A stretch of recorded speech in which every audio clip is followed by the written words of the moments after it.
मैं अनुभा प्रसाद। नारी शक्ति यूट्यूब चैनल पर हम एक श्रृंखला शुरू करने जा रहे हैं, जिसमें हम आपका परिचय उन अनेक नारी शक्तियों से कराएंगे जिन्होंने अपने परिवार की सभी जिम्मेदारियों को बखूबी निभाते हुए अपने आप को आर्थिक व सामाजिक रूप से शक्तिशाली बनाया है।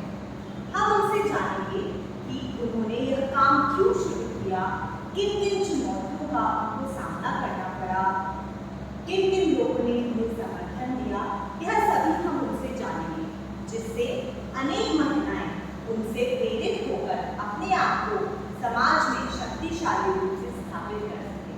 हम उनसे यह भी जानेंगे कि समाज में आज महिलाओं की सबसे बड़ी समस्या क्या है और उसे हल करने के लिए हम क्या प्रयास कर सकते हैं।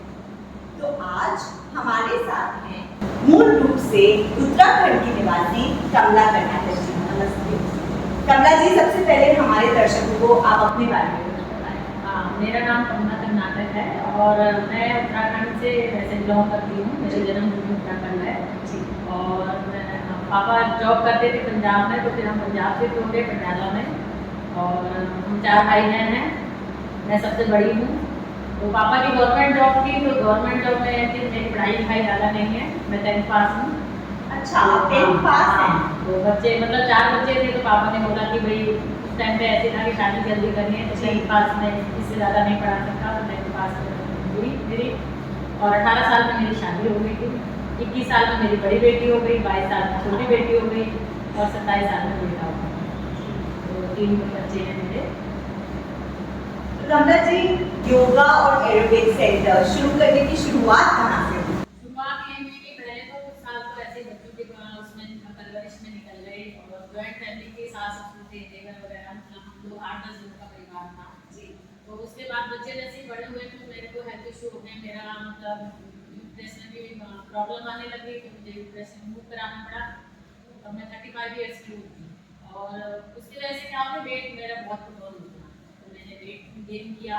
वेट गेन करने की वजह से मेरे घुटनों में दर्द, कमर में दर्द ये रहने लगे, हेल्थ इशू होने लगे। तो मैंने कहा चलो वेट कम करते हैं, तो मैंने जिम ज्वाइन किया, एरोबिक्स और विदाउट मशीन्स। मैंने 3 महीने में 12 किलो वेट लूज किया। 3 महीने में 12 किलो? किया। उसके बाद एक मोटिवेशन हो गया कि अब मैंने लूज किया है, तो मेरे हेल्थ इशू मतलब धीरे धीरे थोड़ा कम होने लग गए। तो इतना कि वेट को इसको आप रेगुलर रखना है, इसी वेट पे रहना है। धीरे धीरे मैं रेगुलर करती रही। 2012 से मैं अभी तक मतलब इसी फील्ड में हूँ। पहले मैं करने जाती थी, करते करते मैं सीख गई और सीखते सीखते मैंने कराना शुरू कर दिया और फिर तो आपको किन किन चुनौतियों का सामना करना पड़ा? चुनौतियाँ यही थी कि पहले तो हेल्थ इशू था। वो हेल्थ इशू की वजह से ये था कि नहीं हो पा रहा था। मैंने पहले इससे पहले जो सबसे पहले जिम ज्वाइन किया था वेट लॉस करने के बाद, तो वहाँ पर मैं एज ए ट्रेनर करती थी। तो जब ट्रेनर करती थी तो मतलब मेरे घुटनों में दर्द रहता था, तो उनको ये रहता था कि आपके घुटनों में दर्द रहता है और छुट्टियाँ कर दी मैंने। तो मुझे सुनने को मिलता था। अच्छा ये था कि उस समय इतने मॉडर्न भी नहीं थी, तो मैं थोड़ा सा ऐसा लगता था कि टी-शर्ट वगैरह थोड़ा लंबी पहनो, कहीं से कुछ दिखेगा ये नहीं दिखे, तो हेजिटेशन बहुत रहती थी उस समय। तो वही है पुरानी जिम्मेदारी में मुझे कि तुम तो हाउस वाइफ हो, कुछ नहीं कर सकती हो, ये है वो है, डीमोटिवेट की मेरी एक्सरसाइज तुम चुराती हो, ये है वो, तो ऐसे मतलब हाँ ये सब था। उसके बाद लॉकडाउन हो गया, तो मुझे कहीं ना कहीं तो करना था। मैंने विनायका फिटनेस ज्वाइन किया।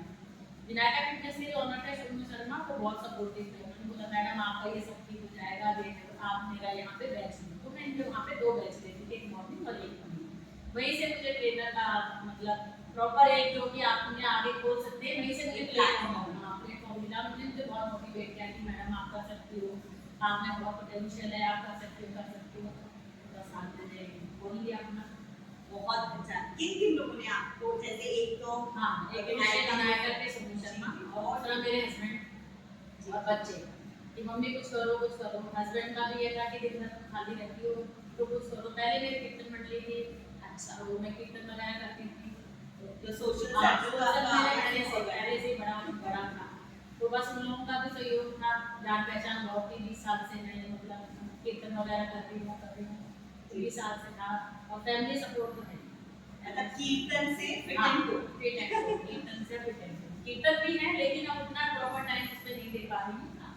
इसमें ज़्यादा हो गया। और अब आपकी घुटनों की समस्या? हाँ, मेरे घुटने बिल्कुल ठीक हैं। अब मैं एक्सरसाइज वगैरह पूरा जो स्क्वाट्स वगैरह हो गए, लंजेस सब कुछ कर लेती हूँ। कितने लोग जुड़े हैं आपसे? मेरे साथ अभी मेरा ये 2 महीने हुए मुझे अपना एपिडेंट रूम सेटअप करे हुए, तो मेरे साथ 70-75 लोग। वाह! एक सवाल और मैं आपसे पूछना चाहूँगी कि आज हमारे समाज में महिलाओं की सबसे बड़ी समस्या आपको क्या लगता है, क्या है? महिलाओं की सबसे बड़ी समस्या ये है कि एक तो खुद पे विश्वास नहीं रखना।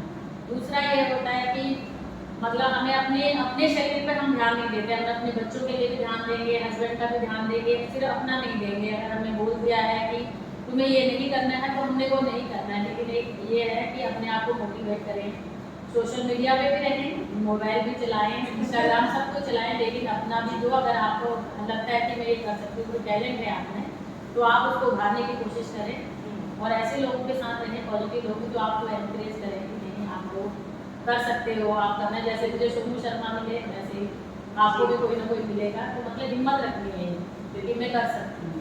और ये मोबाइल, किटी पार्टी, ये भी मतलब ये भी लाइफ का एक पार्ट है, लेकिन ये नहीं कि इन्हीं में ही रह गए, अपने लिए ध्यान नहीं दे रहे। अपने जो आपका है कि मैं ये बनना चाहती थी या मैं कुछ करना चाहती थी, उसको आपने छोड़ दिया है, बस ठीक है जो चल रहा है वो नहीं करना।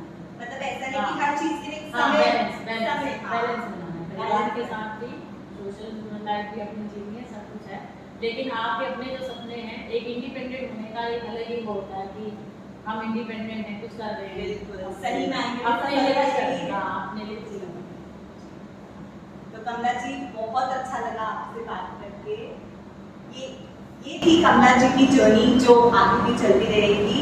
मैं अनुराग प्रसाद, नारी शक्ति यूपी यूट्यूब चैनल से। धन्यवाद।